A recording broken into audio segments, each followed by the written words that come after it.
being engaged in occupation.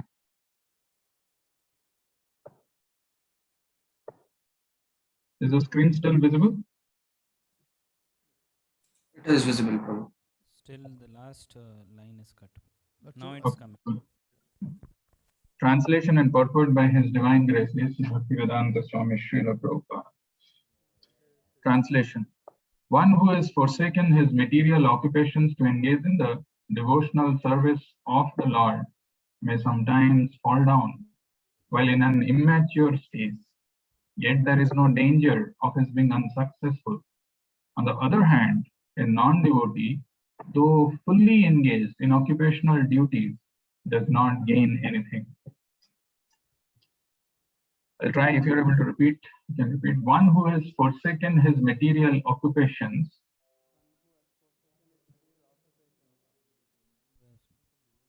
to engage in the devotional service of the Lord To engage in To engage in the devotional service of the Lord may sometimes fall down may sometimes fall down while in an immature stage, while in an immature stage, yet there is no danger yet there is no danger of his being unsuccessful.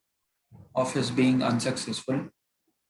On the other hand, On the other hand, a non-devotee, a non-devotee, though fully engaged though fully engaged in occupational duties, in occupational duties, does not gain anything. does not gain anything. Purport by Srila Prabhupada. As far as the duties of mankind are concerned, there are innumerable duties.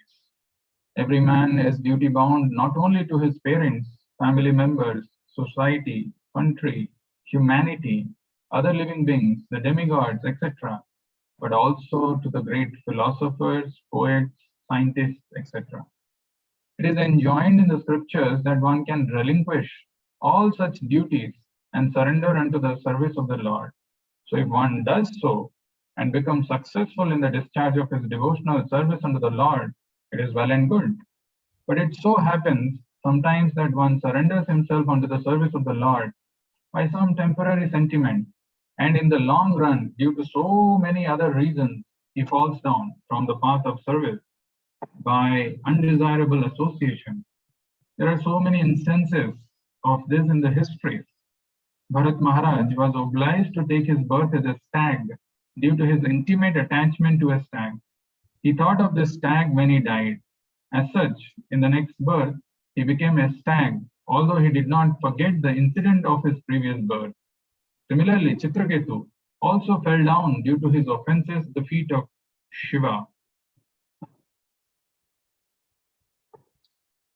But in spite of all this, the stress is given here to surrendering unto the lotus feet of the Lord. Even if there is a chance of falling down, because even though one falls down from the prescribed duties of devotional service, he will never forget the lotus feet of the Lord. Once engaged in the devotional service of the Lord, one will continue the service in all circumstances. In the Bhagavad Gita, it is said that even a small quantity of devotional service can save one from the most dangerous position. There are many instances of such examples in history. Ajamil is one of them. Ajamil in his early life was a devotee, but in his youth he fell down. Still he was saved by the Lord at the end. Lessons, the wonderful transcendental Bhaktivedanta purport. Om Ajnanatimirandhasya Jnananjana Shalakaya Chakshurunmilitam Yena Tasmai Shri Gurave Namaha Namo Om Vishnupadaya Krishna Pristhaya Bhutale Srimate Bhakti Vedanta Swamin Namine Namaste Saraswate Deve Gauravani Pracharine Nirvishesha Sunyavadi Paschatya Deshatarine Jai Shri Krishna Chaitanya Prabhu Nityananda Shri Advaita Gadadhara Shri Vasadi Gaura Bhakta Vrinda Hare Krishna Krishna Krishna Hare Hare Hare Rama Rama Rama Hare Hare.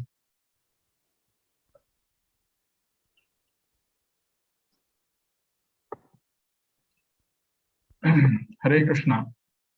Hare Krishna. So this is a very beautiful verse in Bhagavatam. See, Bhagavatam as such is always beautiful. I mean, wherever you see, wherever you want to hear and read, it's always very powerful, very inspiring, very assuring. But in Bhagavatam also, there are verses which come, and those verses we need to pay extra attention. They're really special verses. So, sometimes, imagine if you are in some kind of a distressed situation, or you are completely feeling victimized, helpless, hopeless in life, and you see what I need to do. How do I come out of it? If you are not able to remember this verse, at least remember the number. Not just this verse, the next verse, and the following verse. 1.5.17, 18, and 19. These three verses are so powerful and so wonderful. And mind you, this assurance given by, in the verse is coming from none other than Narada Muni. Narada Muni is great, exalted, transcendental personality who's giving this assurance. And what is that assurance that he's giving? We will see. Before even we proceed, one thing I wanted to tell you is Narada. The word Narada means, we say Varada. Like there was a verse which we were discussing on Friday. Varada means who can give vara or benedictions or boons. So Lord is considered Varada Shrestha. He is the topmost. He can give the highest benediction. And Narada, on that way, is someone who can give Narayana, who has the ability to give Narayana. And in this Narad Muni, he doesn't have any hidden agenda or any malicious intention. He is giving this assurance in these three verses to Vedavyas, but it is meant for all of us. And so wonderful, these verses. If you can remember, wonderful. If you're not able to, at least remember the verse number. And anytime you have some kind of distress or you're in a helpless situation, go and read these verses again and again, 17, 18, and 19. These are so important verses. Let's understand the verse a little more closely so that we can understand what this verse is trying to say. Tyaktva swadharmam charanam bhujam, tyaktva swadharmam charanam bhujam hare, bhajan apakva thapate tato yadi, yatra ko va bhadram abhodamushyakim, ko vartha apto bhajatam swadharmatah. Tyaktva swadharmam. If somebody has given up his duties, his own duties, is forsaken, is abandoned, is given up. Tyaktva swadharmam charanam bhujam hare. What comparison? Actually, I think we had discussed this earlier. There are so many different limbs of the body of the Lord, which is compared with ambujam, lotus. And here it is referring to charanam bhujam hare, the lotus feet of the Lord. Somebody who has abandoned, who has forsaken his duties and has surrendered to the lotus feet of the Lord. Tyaktva swadharmam charanam bhujam hare. And then what happens? Bhajan. He has taken up to this process of devotional service. He has engaged in devotional service, but apakva atapatet tato yadi. Patet, he falls down because of immaturity. Apakva. The devotional service could not reach to the fruition, to the mature stage. Before even it happens, maybe somebody quits his God. Maybe because of wrong association or improper association, he gets diverted. Taktva swadharmam charanam bhujam hare, bhajan apakva thapatet tato yadi, yatra ko va bhadram abhudamushyaki. What loss is there? What is the loss in that? Yatra ko va bhadram. What is the big loss? Abhadram. What is unfavorable in that? Abhadram abhudamushyakim. Ko vartha. What is the gain? On the other hand, what is the gain for someone who's completely engaged in his occupational duties and doing everything perfectly, yet he doesn't have that, devotional service, the seed of devotional service in his heart? Ko vartho apto bhajatam swadharmata. Swadharmata is fully engaged. fully doing all the occupational duties very nicely, very competently, very expertly, very dexterously, but he doesn't have the devotional service of the Lord. What is the big gain? The translation of this verse is, one who has forsaken his material occupations to engage in the devotional service of the Lord may sometimes fall down while in an immature stage. Yet there is no danger of his being unsuccessful. On the other hand, a non-devotee, though fully engaged in occupational duties, does not gain anything. Now let us try to understand this verse and see really these are some empty words or false promises, or how is it that we can understand it in our life? Because these, as I said, these verses, this verse, the next verse, and the third, the 17, 18, and 19, these three verses are extremely powerful, very, very powerful. And we will see how they are so inspiring and relevant for all of us who have taken up to this process of devotional service. Okay, let me highlight this translation one more time, just for our understanding sake. One who has forsaken his material occupations to engage in the devotional service of the Lord may sometimes fall down. Important thing, it can happen, may sometimes fall down while in an immature stage, because bhakti also takes time to fructify. There is a process which we are following, and in the process it doesn't happen overnight that one has taken to this process of devotion and he becomes successful or he reaches the mature stage. No, it takes time, and sometimes in that process, when somebody is yet to become matured, may fall down. But Bhagavatam is saying, Narada Muni is saying, yet there is no danger of his being unsuccessful. On the other hand, a non-devotee, though fully engaged in occupational duties, fully, does not gain anything. You see, the word that I have highlighted here, there are some things which are highlighted, which are underlined, and there is one which is highlighted, underlined, and bold, and it's in caps. Does not gain anything. Does not gain anything. Gain is artham. So somebody who's engaged in his occupational duties very expertly, but he's not a devotee, does not gain anything. Why this word is important? Gain. Because everybody in this world wants to be happy, wants to have wealth, wants to gain position, name, wants to have nice, family members, every kind of things. I mean, we want to have all these things in our life. That's how our life is designed, or that's how our life, or that's how our brain is wired, that we aspire to have all these things. And in order to have these things, we are trying to have so many kinds of knowledge, different kinds of knowledge. Today morning in the Bhagavatam class, I was sharing this very interesting thing which I have shared with all of you also. When I was living in Bombay, I was working there, and my brother-in-law also was there with my cousin sister. He used to work for SBI, but he was very passionate about cars. And I, being from mechanical engineering background, we always used to have discussion. He would always try to say that, even though I'm not a qualified mechanical engineer, I've got more knowledge and I'm more informed about, how these cars work, how these engines work, and all this kind of thing. And he was a devout, he's a devotee of Shirdi Sai Baba, and he used to go almost maybe monthly, twice, thrice, like that. And it's quite a distance from Bombay to Shirdi, and I used to drive him. I don't mind, going for a long drive, and I used to drive him. He had a new car. He didn't know driving, and he was going. And one such occasion, when we were going for a drive to Shirdi, the car stopped in a hilly, curvy road, and there was nobody else. Of course, there were cars going, but nobody was stopping.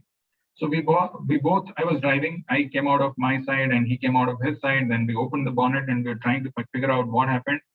I very humbly, meekly, immediately surrendered, saying that I don't know. What is the problem? I have no idea.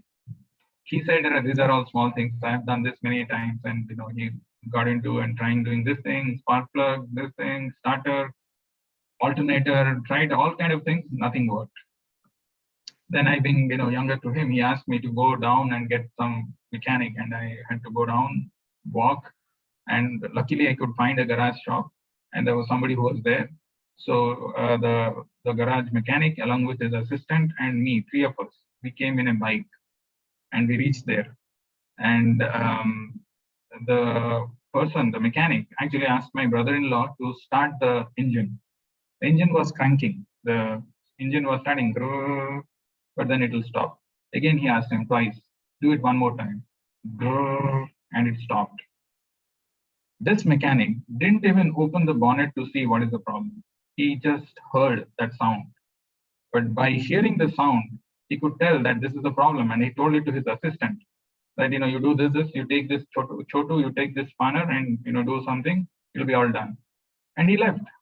And I was feeling, deep fear within. If that car doesn't get started up at that point in time, then again I have to go down to get that man, and which is not, it's quite a distance.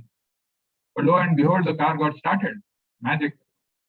There were two of us who were trying to figure out what is the problem. We could not figure out, but the person who has got knowledge about that thing could see and figure out that what is the problem. He could detect, he could diagnose, and he could tell that.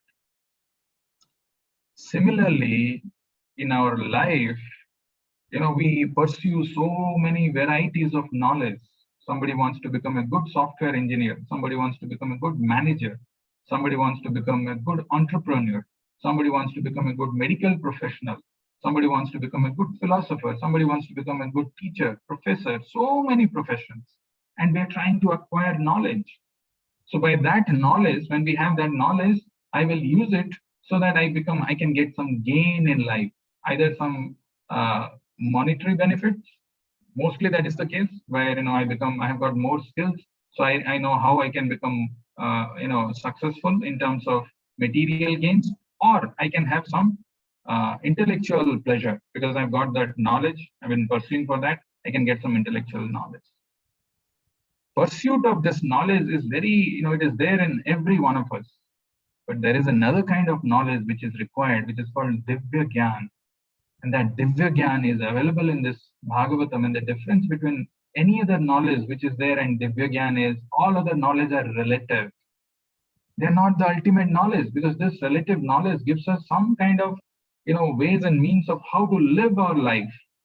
But Divya Gyan is that ultimate knowledge because it prepares us for that ultimate destination. It uplifts us from this material platform. When we hear that knowledge, our outlook towards life changes. It makes us a better person from within. And that kind of knowledge is called Divya Gyan. And there are two characteristics of Divya Gyan as given in Bhagavatam. Bhagavatam is filled with this Divya Gyan. The second verse itself talks about, what is the verse? Vedyam vastavam atra vastu sivadam tapatrayon mulanam. Vedyam vastavam atra vastu sivadam tapatrayon mulanam. This knowledge has to be factual, has to be true, has to be real. Vastavam. Vedyam vastavam atra vastu sivadam. And it has to be auspicious. It should bring some kind of well-being. Vedyam vastavam atra vastu sivadam tapatrayon mulanam. And it uproots the threefold miseries. That knowledge is the knowledge of Srimad Bhagavatam. And that knowledge prepares us for that ultimate destination, liberation from this material world. It uplifts us. It brings us to that transcendental platform. So, and when we have that spiritual knowledge, our vision, our understanding, our perspective of life completely changes. So it is so important to pursue that knowledge. And it can be pursued, it can be understood when we are in association of devotees and trying to understand this. And I'm not making it. There is a verse in 11th canto. I don't have it right now, but I can share it. It says, actually, to see material things, we need eyes. And we need sun in the sky. When sunshine falls, when the sun rises not just like that, rises completely. Then we are able to see things all around. But to see things, what happens in our life, we need devotees who can show us, who can tell us, who can explain these things to us. And then we see, and that seeing is a different thing. Even in Bhagavad Gita, it is mentioned, there is a verse in that 15th chapter where it is mentioned, Vimudha nanu pashyanti jnana chakshusha. There is one way of seeing, which all of us are accustomed to based on our upbringing, based on our the value system that we have. We see things in a particular way. But to see things through the jnana chakshu, it requires some amount of different kind of mindset and different kind of culture of knowledge. Anyway, so the important thing to pay attention in this verse is does not gain anything. And to give the context of where we are and what's going on, it's very important to have this context. Remember, Vedavyas, he wrote so many voluminous literature, so many volumes of literature. But after having written this literature, understanding that Kali Yuga is coming and people are short-lived, Prayana alpaisu sabhya kalovasmin yuge janaha manda sumanda matayoho manda bhagyahi upadhrita. What unfortunate situation we are in. First of all, to accept the material body itself is an embarrassment. On top of that, we are in Kali Yuga. There is a double dose of misfortune. Prayana alpaisu. Most of the people in this material world are short-lived. Prayana alpaisu sabhya kalovasmin yuge jana manda. They are lazy for spiritual things. They find always excuse. The mind gives so many excuses, so many these things for not taking up. Manda sumanda matayo. And their intelligence is dull. Manda bhagya. They are unfortunate. And upadhrita. Moreover, they are always disturbed. So it is so difficult to practice spiritual things. In that way, when Vedavyas could see that Kali Yuga is approaching and this kind of problems and anomalies are going to be there, he divided the Vedas into 4 and he wrote all of those, but yet he was not satisfied. He was feeling dissatisfaction. At that time, Narada Muni, by the will of providence, understanding the dissatisfaction in his disciples' heart, appeared there. When a person is very genuine, very sincere, and he is looking for that, actually by the will of providence, a Sadguru appears there. And Narada Muni appears there and he tells, Parasaryasya Mahabhaga, Bhavata Kachidatmana, Paritushyati Sarira, Atma Manasaiva. There is a reason I picked this verse very particularly because it is very relevant to the discussion that we are going to have about the particular verse that we are discussing today. The question that was asked by Narada Muni is, Parasarya Mahabhaga, Bhavata Kachidatmana, Paritushyati Sarira, Atma Manasaiva. You have described so many things, so many voluminous Vedic literatures you have written, but are you satisfied by identifying with the body or the mind as objects of self-realization? Mind you, this is a very important thing because he's telling body or mind. All of us, we want to give comfort to our body. We want to make our mind comfortable. Today, my mind is having some problem. It is telling, don't go, I'll not go. Let me listen to my mind. I want to give comforts. I want to follow the dictation of my body and mind. My body should be happy. My mind should be happy. And the way we have understood how it can be happy is by acquiring a lot of money and indulging in some sense gratification. But here he's asking, the question is by Narada Muni, are you satisfied by identifying with the body or the mind as objects of self-realization? And this is a very important thing to ask. And then he goes on to tell that actually, these are all things that you have done, which is condemnable. Jugupsitam dharma krite anusasataha swabhava raktasya mahan vyatikramaha. Why this is condemnable? In the name of Vedic literature, you have told that, if you do this, you'll get this gain. You'll do this, then you'll get. You want good wife, then follow this. You want to have a lot of money, follow this. You want to do this thing, then follow this. What will happen is people in the name of religion, in the name of Vedic literature, will only take that thing which is meant for sense gratification. They were anyway, swabhava raktasya, they are anyway deeply, they're naturally attracted for sense gratification. Now they will say it is anyway given in the Vedic literature as well. So it is mentioned in the as per dharma also this is approved, endorsed by Vedavyas, hence I am doing. But they actually swabhava raktasya mahan vyatikramaha. And this is the great aberration. This is the greatest, this is condemnable. Yad vakyato dharma iti tarahastito. Because they will now justify their action based on this Vedic literature, saying that this is what is given, let me indulge in this. Today in the morning, I was having a discussion with some devotees and I was telling them, imagine, if there are some traffic laws which are there in this city. All of us, we know there are so many traffic laws. And a person who goes out of his house, fills his car with gas, and then he goes and he sees that there is a sign which says, okay, there is, it's a working zone. There are people who are working. You slow down your speed. He slows down. He goes and he sees there is a red light. He stops there. He sees there is another one, which says 35 miles per hour. He drives in that. He follows all the traffic rules and regulations. Everything he follows. But at the end of the day, he again comes back to the place from where he starts. So reason I'm telling this is, there are sometimes people who are telling, okay, I'm doing some religious activities. I'm doing some I'm following some duties, I'm trying to do this thing. And they are very sincerely doing that, very sincerely following that. But ultimately, there is no attraction for Krishna. Dharma svanushkhitah pumsam viswaksena kathasu yaha notpadayat yadiratim shamaevahi kevalam. Dharma svanushkhitah pumsam viswaksena kathasu yaha. If we are not able to develop an attraction for the Lord, to be engaged in his devotional service, all these religious rituals, activities that we do are shamaevahi kevalam. That doesn't mean that one should not follow. There may be another class of people who do not follow any rules and regulations. The rules and regulations are meant so that we can drive safely and can reach from one point to another. We can reach our destination. If somebody doesn't follow any traffic laws, doesn't care about it, he will probably meet with an accident and may die also, which happens in many occasions. So there is one atheistic class of people who don't want to follow anything. There is no God. There is nothing. I'll do independently. Whatever comes to me for my sense gratification, I'll indulge. I don't care. I don't see any God. There is another class of people who follow all the rituals. This has to be done so I'll have nice family. This has to be done so that I'll have some good progeny. This has to be done some kind of things they do. They're also busy doing some kind of religious activities, but they don't know really what is the purpose of this religious activities. And they're busy doing that kind of things.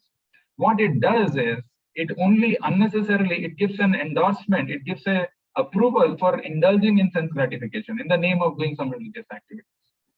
What is the problem of being engaged in sense gratification?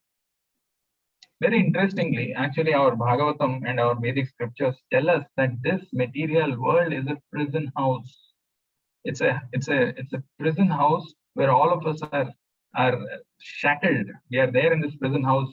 There could be some different kinds of prison houses.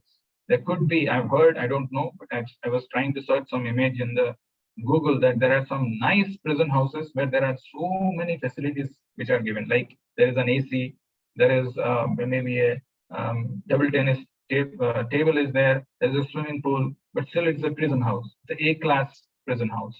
There is another class of prison house, B class, where common prisoners who are doing some, whatever crimes they're doing, they're put into that normal kind of a prison house. And there's a C class prison house where a person is completely isolated, maybe a 6x6 cell, and there is no sunshine, nothing. There is one small hole, something is put inside like his food, and he is doing his whatever, if he has to urinate, if he has to pass stool, everything inside that place, he can't even see whether it is whether it is daytime or nighttime. He has no idea. He's just locked up in that kind of a thing. Similarly, the material world also is like, it is divided. Tribhuvana, this Tribhuvana Maje, somebody is in the Swargaloka. His capacity to enjoy is unlimited compared to us. He can enjoy, he can indulge in his senses. He can, it's like that AC prison house where there are a lot of facilities which are given. They can live for a longer period of time. They can indulge. There are higher scopes of enjoyment, yet it is a prison house. It will all come to an end. There is a middle class prison house like all of us who are there in this material world for a limited period of time, where we don't have that many sources of enjoyment, but we are also, we've got limited time, and we are also indulged in, we are entrapped in this prison house. And then there's a third class of prison house, which is meant for people who are, or meant for souls who are condemned, like, the trees which are standing naked, and then going through all kinds of difficult things. It's like a small cell. There is no consciousness which is properly developed. Iti taraha, they are lower species of life, and they go through all these problems. Imagine if somebody becomes anxious or endeavors to go from cell 1 to cell B, or cell C to cell B, or cell C to cell A. It's a futile thing. The whole thing is, how should I come out of this prison house? Not think how I can enjoy more. That's what exactly, some of the Vedic scriptures, the majority portion of that tells about how you can enjoy, how you can indulge, how you can increase your sense gratification. And Narada Muni is telling this is condemned. This is jugupsitam. This is mahan vatikrama. Now, let's try to understand what exactly dharma is. The real purport, the real meaning of the word dharma is in connection with sanatana. Sanatana Dharma means we have got nothing to do with this body. This body is a temporary covering. I am eternal. The Lord is eternal. And my eternal Dharma, which cannot be separated from me, is to be engaged in devotional service of the Lord. So the Sanatana Dharma is that which establishes that relationship with that Lord who's eternal and the Jiva who's eternal and the process engaging in that Sanatana in the devotional service. Jivera Swarupa Nitya Krishna Das. If we are not doing that, anything else is all aberrations, all jugupsitam, all it is ititarajana, it is condemned in Bhagavatam. So that is why Bhagavatam is considered to be Amala Purana. Amala means spotless.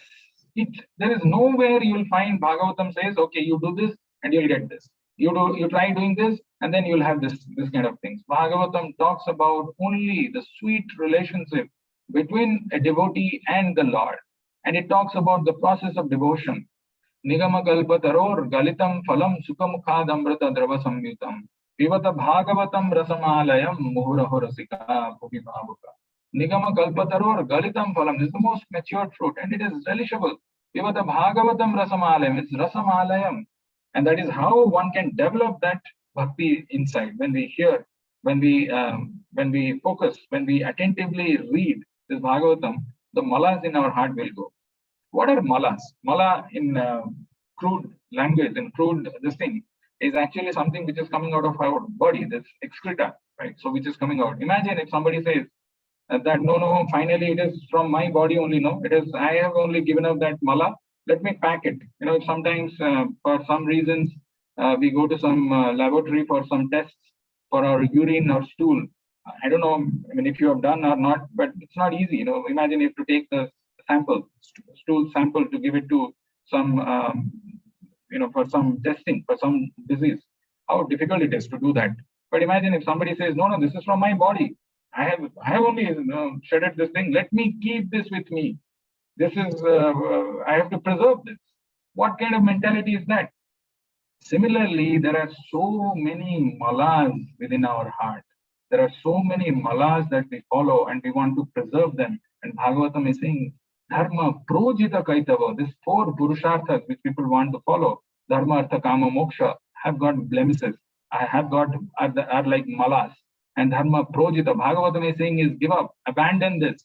Dharma also people do just for the sake of getting some material gain, Artha, so that they can enjoy their senses, Kama. And when they get completely frustrated with this, understanding that this material world is a dukkhalaya masasvatam, then they say, okay, let me get liberated. But what you'll do after liberation? Because people don't know exactly what is the goal of life. And Bhagavatam Chaitanya Mahaprabhu says, Prema Pumartha Mahan, the 5th Purushartha, Prema Pumartha Mahan, to engage in devotional service, not just grudgingly, loving devotional service to the Lord. That is what is our constitutional position. That is why this word artha, the word that artha I was telling, gain, is a very important thing. And the same word is used by Prahlad Maharaj in this verse when he's saying, Nate vidur swartha gatim hi vishnum durasaya ye bahirartha manina andha yathandaher upaniyamanas te pishatantrayam urdam nibaddha. Nate viduhu swartha gatim hi vishnum. Everybody in this world is selfish. Everybody wants to have their own gain. How I can maximize my gain? Unfortunately, people don't know. Nate viduhu. They don't know. Real goal. Swartha gatim hi vishnum.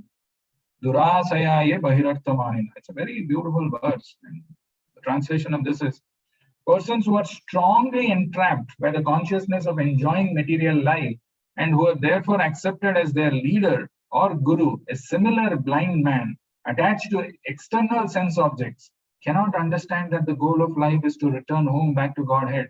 Nate viduhu swartha gatim hi vishnum. Why they are not able to understand that the real goal of life is to return back home, back to Godhead? Because they are strongly entrapped by the consciousness of enjoying material life. Durasaya ye bahirartha manina. Bahirartha manina, who have therefore accepted as their leaders or guru a similar blind man attached to external sense objects. Andha yathandaher upaniyamanas. So, as a blind man guided by another blind man missed the right path and fall into a ditch, materially attached men led by another materially attached man, are bound by the ropes of fruitive labor, which are made of very strong cords, and they continue again and again in materialistic life, suffering the threefold miseries.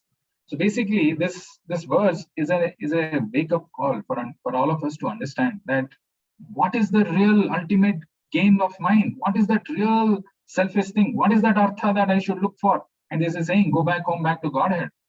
We know from Bhagavatam elsewhere it is mentioned, Nirdeham Adhyam Sulabham Sudurlabham, Nirdeham Adhyam Sulabham Sudurlabham. Anybody knows what is the next line? Sukalpam. Labham Sukalpam Guru Karnadharam. Maya Dhakshena Navasvataritam Puman Bhavadbhim Sa Atmaha. This verse is a very important verse. You can search for this verse in the 11th canto, but the meaning is very important. Nirdeham Adyam Sulabham Sudurlabham. This human body that we have got, Sulabham Sudurlabham, it is actually, it's the best thing. It is the most conducive thing to come out of this material world. Sulabham, Sudurlabham. It is very difficult to obtain this. Nirdeham Adyam Sulabham Sudurlabham. And this is the best boat. Sukalpam. And imagine our good fortune. Guru Karnadharam. We have got an able, expert captain in the form of Guru, who is from the spiritual world, who knows the destination. Guru Karnadharam. And there are the favorable wind which is blowing. They are the instructions of the scriptures, which can take the boat further away. I mean, can take and make this boat cross this ocean. If all these facilities are there and somebody doesn't take advantage of this, Atmaha is considered to be a killer of his own self. So this is a very important thing. And you see, materially speaking, now let's talk about material things. You still may say, okay, Prabhu, whatever you're saying, it's all philosophically correct that you should engage in devotional service. I'm not convinced. I'm thinking if I have money, if I have a lot of wealth, then I'll be happy. How this is not true, and how this is a myth. You see, there is I'm not able to recollect the exact words, but it is in the Niti Shastra, which says if you have a lot of money, then there'll be a lot of friends. As long as you have a lot of money, you'll have a lot of friends. You'll have a lot of family members. They'll come and ask you, how are you doing? What's going on? How's everything? Even though there is no need of, they're asking. They're really not really concerned about your well-being, but they still will come and ask. So if you have money, you'll have friends, you'll have relatives. And third thing, the Niti Shastra says, if you have money, people will consider you to be very intelligent. No matter how foolish you are, how stupid you are, and whatever you speak doesn't make any sense because you have money. So they will say that, it's all true, it's all right. Somebody who's not even a relative, he'll say, I'm tumhara mama ka, chache ka, dusre ka, kuch bhi hai, okay, bhai hu. Okay, somehow he has to build a relationship with you. So everybody wants to have this money because with money you can buy everything. You can do whatever you want to do, you can do. So that is the real thing. That is the best thing. So why one should say that bhakti is the most important thing? How bhakti is superior to any other wealth? How bhakti is superior to material wealth? How is that more powerful? The reason being, Bhagavatam says, bhakti attracts Krishna. Krishna akarshan. Bhakti actually makes the Lord bound. Aham bhakta paradhina. The Lord gets purchased. What happens if the Lord gets purchased? Well, the Lord is actually Sad Aishwarya Purna. He's filled with 6 opulences. So then one may think, oh, you didn't tell this earlier. Now that I have known, I'll engage in bhakti, I'll get Bhagavan. And once I get Bhagavan, I'll tell him, these are my lists, these are my things, these are my material desires, fulfill them. No. That is not bhakti. That is a business. That is a transaction. Bhakti has to be ahetuki and apratihata.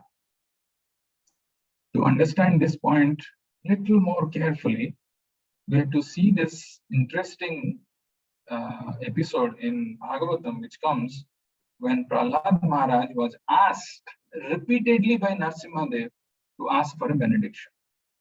Prahlad, please ask for any benediction because you've gone through so much of torture, so many difficulties, so many miseries you have experienced. Just once, if you would have told Jai Hiranyakashipu, everything would have been fine. But you kept on telling Jai Shri Hari, Jai Shri Hari. You chanted my names and I have appeared, I have vanquished. The demon is gone. Ask for any benediction. Imagine, if we are not able to imagine this, one big crorepati, billionaire, whoever it is, Jeff Bezos or someone who comes and he says, I'm extremely pleased with you. I'm so satisfied, so happy with you. Ask for anything. What we will do? We will say, okay, just give me some 2-3 minutes. I'll think about it, what all I can ask, and I'll give, and I'll ask him. What did Prahlad Maharaj ask? It's a very, very, very important thing. And this actually will, if at all we have any kind of myth or understanding that this material possession and wealth are important in life, hear what Prahlad Maharaj is asking. Very, very interesting thing. I have to share my screen in the other way. Let me just share. So this is Prahlad Maharaj asking to Hiranyakashipu, to Narasimha Dev. It's very, very interesting. These are the prayers offered by Prahlad, because nobody was going in front of Narasimha Dev to see his ferocious form. Everybody was scared, and Prahlad was sent, and he pacified Lord Narasimha Dev. And when he's asking in his prayers, when he's sharing these prayers, these are so wonderful, so deep in his spiritual realization. Let's just try to understand a little bit on this. So this is Prahlad Maharaj is saying, my dear Lord, people in general want to be elevated to the higher planetary systems for long duration of life. Everybody wants to be happy. Everybody wants to have no diseases. They want to go and take vaccination, other precautions, so that they live for a long time. So he's telling, in general, want to be elevated to the higher planetary systems for long duration of life, opulence, and enjoyment. But I have seen all this through the activities of my father. Here is a first-hand experience. Prahlad is saying, I have seen all these things through the activities of my father. That is why his realization is so important. When my father was angry and he laughed sarcastically at the demigods, they were immediately vanquished simply by seeing the movements of his eyebrows. Look at the position and the power of Hiranyakashipu. They were immediately vanquished simply by seeing the movements of his eyebrows. Yet my father, who was so powerful, has now been vanquished by you within a moment. I want to just take 5-10 minutes and then we'll close this. Within this material world, one should understand by practical experience the value of material opulence, longevity, and influence. We have actual experience that even on this planet, there have been many great politicians and military commanders like Napoleon, Hitler, Subhash Chandra Bose, and Gandhi. But as soon as their lives were finished, their popularity, influence, and everything else were finished also. Prahlad Maharaj formerly gathered the same experience by seeing the activities of Hiranyakashipu, his great father. Therefore, Prahlad Maharaj did not give any importance to anything in this material world. No one can maintain his body or material achievements forever, mind you. No one can maintain. No material achievements will remain forever, neither our body. A Vaishnava can understand that nothing within the material world, not even that which is powerful, opulent, or influential, can endure. At any time, such things may be vanquished. And who can vanquish them? The Supreme Personality of Godhead in the form of Kala. Therefore, one should conclusively understand that no one is greater than the Supreme Great. Since the Supreme Great demands Sarvadharman Parityajya Mamekam Sharanam Braja, every intelligent man must agree to this proposal. One must surrender unto the Lord to be saved from the wheel of repeated birth, death, old age, and disease. And he goes on. There are a series of verses. I want to just take just pay little attention. My dear Lord, now I have complete experience concerning the worldly opulence, mystic power, longevity, and other material pleasures enjoyed by all living entities from Lord Brahma down to the ant. As powerful time, you destroy them all. Therefore, because of my experience, I do not wish to possess them. My dear Lord, I request you to place me in touch with your pure devotee and let me serve him as a sincere servant. This is the benediction that Prahlad Maharaj is asking for. He's not asking, okay, give me a kingdom which is unrivaled. Give me the sovereignty or the power and influence like nobody else, the three, like Brahma or Indra. Or maybe, let me be surrounded by beautiful women. Let me indulge in all this kind of as much of wealth as possible, because he's telling these are all temporary and futile. This will all go. He has seen practically from Lord Brahma down to the ant, and as powerful time, you destroy everything. Therefore, because of my experience, I do not wish to possess them. My dear Lord, I request you to place me in touch with your pure devotee and let me serve him as a sincere servant. And Prabhupada is telling, By studying Srimad Bhagavatam, every intelligent man can get experience like that of Prahlad Maharaj through the historical incidents mentioned in this great literature of spiritual knowledge. By following in the footsteps of Prahlad Maharaj, one should gain through experience that all material opulence is perishable at every moment. Even this body for which we try to acquire so many sensual pleasures may perish at any time. The soul, however, is eternal. Na hanyate hanyamani sarire. The soul is never vanquished. And he goes on to tell. There is one verse that I want to share and then we'll close. This verse is very, very interesting, very important verse. Naivo dvije parat duratyaya vaitaranyas tvad virya gayena mana mahamratamagna chittaha soche tato vimukha chetasa indriyartha maya sukhaya bharam udbhata vimudhan. Very, very beautiful verse.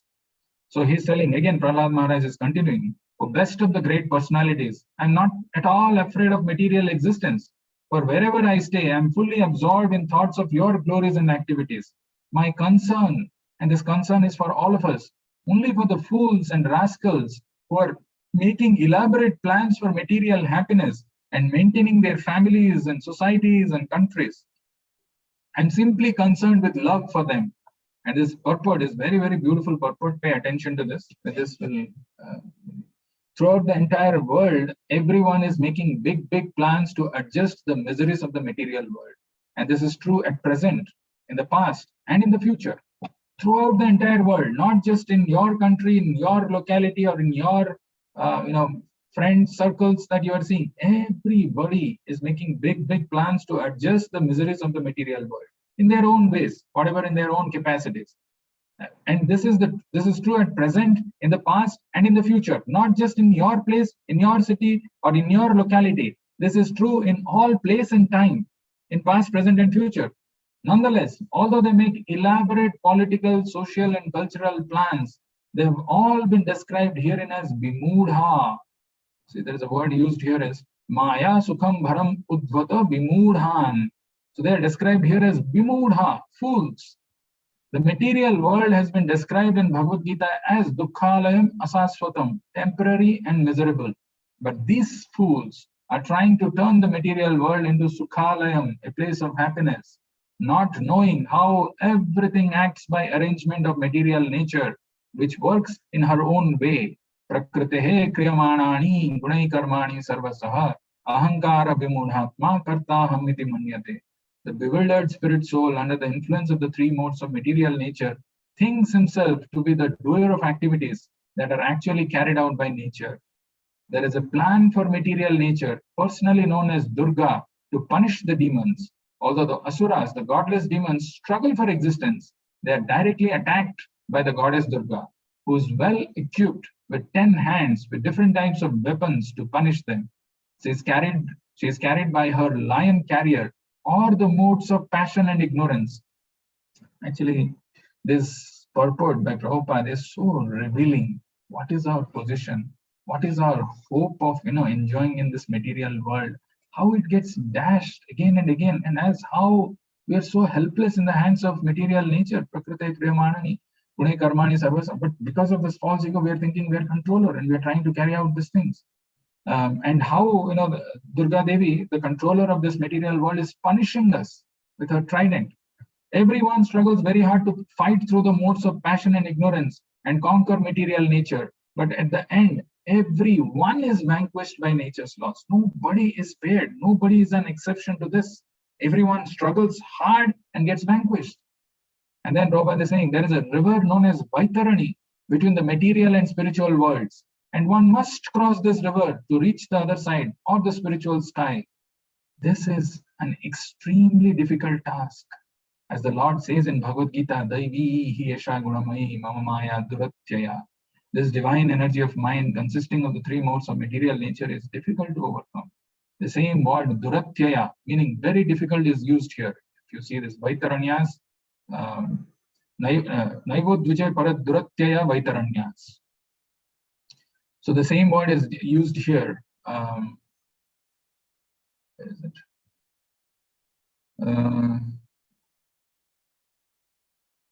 Therefore, one cannot surpass the stringent laws of material nature except by the mercy of the Supreme Lord. Nonetheless, although all materialists are baffled in their plans, they try again and again to become happy in this material world. Therefore, they have been described as Vimudha, first-class fools. As for Prahlad Maharaj, he was not at all unhappy, for although he was in the material world, he was full of Krishna consciousness. Those who are Krishna conscious trying to serve the Lord are not unhappy, whereas one who has no assets in Krishna consciousness and is struggling for existence is not only foolish, but extremely unhappy also. Prahlad Maharaj was happy and unhappy simultaneously. He felt happiness and transcendental bliss because of this being Krishna conscious, yet he felt great unhappiness for the fools and rascals who make elaborate plans to be happy in this material world. So this is a very interesting verse and revelation by Prahlad Maharaj. So that says how important it is to be engaged in devotional service and what is the benediction that he's asking for based on his personal realization, seeing the position of his father and telling this thing that he's finally asking that let me be engaged in devotional service to the Lord. Let me have the shelter of a pure devotee. So to conclude our discussion together today, this verse which we saw, there is one line in the purport. In spite of all this, the stress is given here to surrendering unto the lotus feet of the Lord, even if there is a chance of falling down, because even though one falls down from prescribed duties of devotional service, he will never forget the lotus feet of the Lord. Once engaged in devotional service of the Lord, one will continue the service in all circumstances. This is a very big assurance, because even if we fall down for some reasons, we're not able to continue, still those impressions remain within our heart, and one continues in the next life. And the examples of Bharat Maharaj and all is given in the purport. One last thing which I want to talk about, I was trying to give the example of gopis, how they have given up their material responsibilities and duties, and they went and served Krishna, and how it is from a social material point of view condemned that someone is going, but they are highly glorified by all the great transcendentalists. They are considered to be the topmost devotees. How? Because they are engaging in a higher principle, higher dharma. They are engaging in the service of the Lord. For that, if someone is giving up his lower material duties, it is glorified, it is appreciated, it is glorified in the scriptures by all the sages and the transcendentalists. Last thing, I'll just quit. Before we conclude, I was talking about this Amala Purana, Bhagavatam, because it is not different from the Lord, and it is meant for people who are Nirmat Saranam Satam, who's free from envy. Then what hope we have? We're not even free from the envy. We have still those material contamination and blemishes. This verse and the verse that we chant at the beginning, Nashta Prayeshu Abhadreshu Nityam Bhagavata Sevaya Bhagavati Uttama Shloke Bhaktir Bhavati Naishtaki. Nashta Prayeshu Abhadreshu. Even if I'm not able to understand, let me still hear. Let me pay attention. Nashta Prayeshu Abhadreshu. By just hearing, even if I'm not free from all the envies, Nirmat Saranam Satam, I have still so many other material problems. Nashta Prayeshu Abhadreshu Nityam. If I continue to hear this Bhagavatam every day, Nashta Prayeshu Abhadreshu, then all the Abhadras will go. There is a hope that I will be coming to that transcendental platform one day where I'll be engaged in devotional service, which is unalloyed. And how does that happen? This verse in Bhagavatam confirms that Shranvata Shraddhaya Nityam Ganatascha Sucheshtitam Kalena Nati Dirghena Bhagavan Vrishate Hadi. If someone wants to sincerely, if someone endeavors to get Krishna by his efforts, he is trying, Shranvataha Shraddhaya Nityam, he is trying to hear Shraddhaya Nityam Granatastha Sucheshtitam, sincerely endeavoring to acquire Krishna or to reach Krishna through Bhagavatam, then Krishna makes that arrangement for him, reciprocates. Kalena Nati Dirghena Bhagavan Visate Hradi. In the heart, the Lord manifests, the bhakti comes. It happens, but provided we are sincere, we are making an attempt, and we are Shraddhaya, Nityam, regularly, we are hearing, then this process happens. So these are some of the important things of this verse, very, very important verse. As I said, the 17, 18, 19 are so important. Anytime, you may feel, अरे मैं तो छोड़ के आ गया सब संसार का 4 नियम पालन करने के लिए बोल रहे हैं. There is no meat eating, there is no illicit sex, there is no gambling, there is no intoxication. At least that used to give me some rasa. I used to eat meat. I used to have some company of other women. I used to have some things, intoxication. Now that is stopped, and they're asking me to chant Hare Krishna Maha Mantra. There is also no rasa in that. There is no chanting, and there is no rasa that I'm experiencing. People are telling, no, you will experience, but I am not experienced. If you are in that position, don't be discouraged. Don't be disheartened.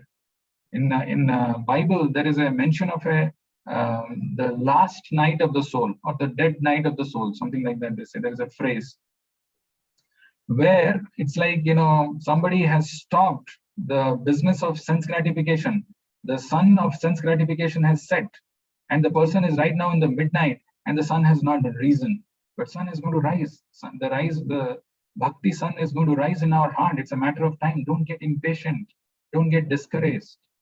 Patience, utsaha, nishchaya, dhairya, tat karma pravartara. There is a determination. There is a nishchaya that is required. There is a patience that is required. And as it is mentioned, there is no loss in this effort. That doesn't mean that, okay, I did something, now I'll go back. Okay, and I have done something. There is nothing to know. You are only prolonging this process. Remain fixed up in this process. Make further advancement. Be determined. Be fixed. And in that way, we can make very rapid progress. And we have a great fortune of having Srila Prabhupada in our lives. And this wonderful knowledge of Bhagavatam is available, is accessible to us. Let us all try together to understand, to apply this knowledge and make advancement in wherever we are, in whichever position we are. Help each other to make further progress. I'll stop here and see if you have any questions or comments.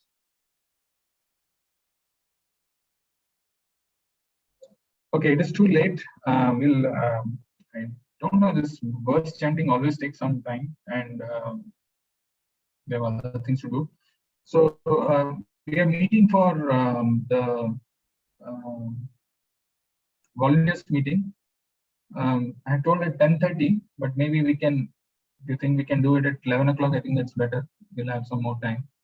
You can all honor prasadam and then you can come. Is that fine? Is that okay?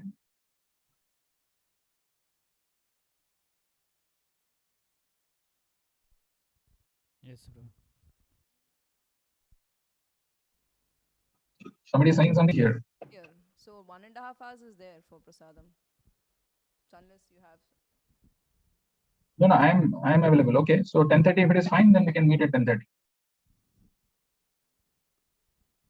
It is fine. 10:30 is okay? Yes, bro. 10:30 is better. Okay, so thank you all for joining. And see, the important thing is to hear these things from this Amala Purana and pay attention. And this wonderful assurance by Narada Muni can give us so much of inspiration. So let us take all this process seriously and be engaged in devotional service. I'll stop here. Grandhara Srimad Bhagavatam ki jai. Jai God Premanand. Hari Bol. Hare Krishna. Hare Krishna Prabhuji. Hare Krishna.